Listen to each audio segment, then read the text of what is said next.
অনেক বড় একটা বিপদের হাত থেকে বেঁচে গেছি। আর ডালটা যদি আর একটুখানি সামনে এগিয়ে পড়তো, সম্পূর্ণটাই কিন্তু আমার গায়ের উপরে পড়তো। যাক আলহামদুলিল্লাহ, আল্লাহ যা করে ভালোর জন্য করে। তারপরও একটা বিপদ কেটেই কিন্তু আরেকটা বিপদের সংবাদ কানে পৌঁছাইছে।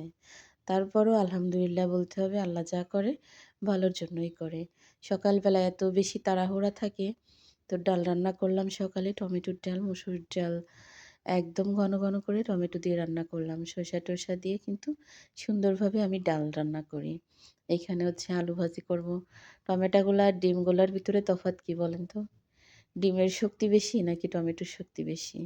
ছেলের টিফিন গোছানোর জন্য ২ টা ডিম, ১ টা খেয়ে যাবে, ১ টা নিয়ে যাবে। আলু ভাজি করে দেব, খেয়ে যাবে, নিয়ে যাবে। আবার তরকারি রান্না করতে হবে, ডাল তো রান্না হয়েই গেছে।